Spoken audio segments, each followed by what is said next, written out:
Um, so, welcome to lecture series on design and analysis of algorithm. In today's lecture series, let us discuss about the subset sum problem, and let us see how to solve this problem using a backtracking technique. So, subset sum problem is all about finding the subset from the given set such that the sum of elements chosen in the subset is equal to a given number.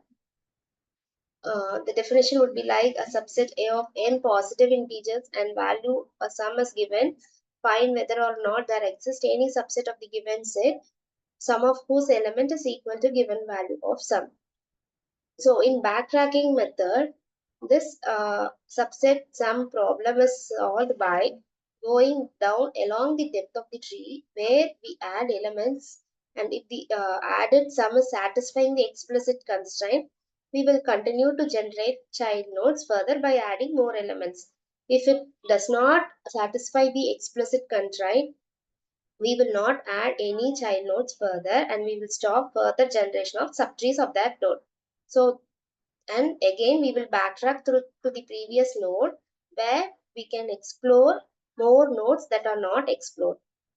So we need to explore the node along the breadth and depth of the tree. So generating nodes along the breadth is controlled by loop, and nodes along the depth is generated with the help of recursion technique. Probably we will use post or a traversal technique. So this is the algorithm for solving the subset sum problem. Initially you will start with an empty set and you will add the element from the list to the empty set. If the subset is having the sum m, then we will stop this with the subset and that set is taken as a solution. If the subset is not feasible or if we have reached the end of the set, then we will backtrack through the subset until we find most suitable value.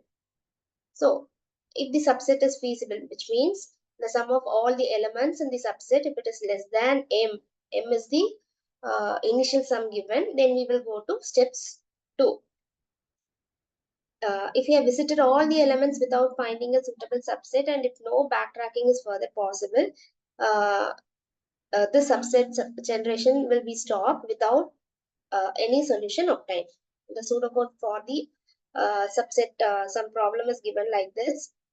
So the arguments for the algorithm would be the set of elements and this initial sum, which is m.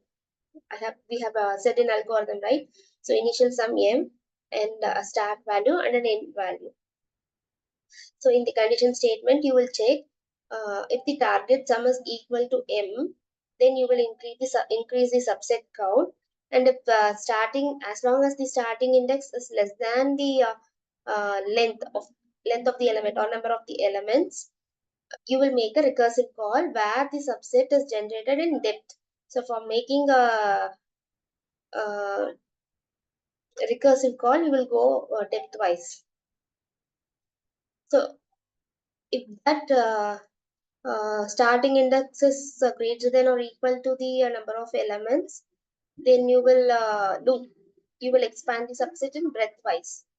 So for I equal to start and I is less than set dot length I plus plus. Again, you will make a recursive call with set of elements and sum plus set of phi as the m value, I plus 1 as the starting index, and n value as the final end index. Let us see one example. You are given with set of elements 3, 5, 6, 7. Totally 4 elements are given here. And initial sum m value is given as 15. So initially we started with an empty set. So first we add there are two possibilities. Either you can add an element or you cannot add an element. So the tree can be generated by adding the element or without adding the element. So initially I'm adding the element 3. So then yeah, sum would be initially it was 0 since we started with an empty subset. So 0 plus 3 is 3. Next element is 5. Again we have two possibilities. Either I can add 5 or I cannot add 5. If I'm adding 5, the sum would be 8. So we will see only one child generation. So now the sum is 8. Third element is 6. I have two options. I can add 6 or not. So when I'm adding 6, the value will be 14. which is still less than 15, and fourth element is 7. Again, I have two options. I can add 7 or no. I cannot add 7. If I add 7, the sum exceeds 15. So that path is not the feasible path. So I'll backtrack and I will not add as the 7 as the next second choice. Even if I did not add 7, I'll not get the sum 15. Again, I will backtrack to the previous step where I have added 5 and the sum is 8. Now I may ignore 6. I may not add 6. At that time, the sum will remain 8. And the last element 7 can be added to 8 or it cannot be added to 8. Upon adding 7 to the 8, the sum would be equal to 15, which is the optimal solution. Upon not adding 7, it is not equal to 50. So that cannot be considered the solution. So the path by adding 3, by adding 5, by not adding 6 and adding 7 is considered as the optimal solution. So the elements 3, 5, 7 are added, whereas 6 is ignored. So similarly, you can explore all the different paths. The time complexity of the subset sum generation is order of 2 power n. So hope you understood subset sum generation problem. The next lecture series we will meet with some other problem discussion. So thanks for watching.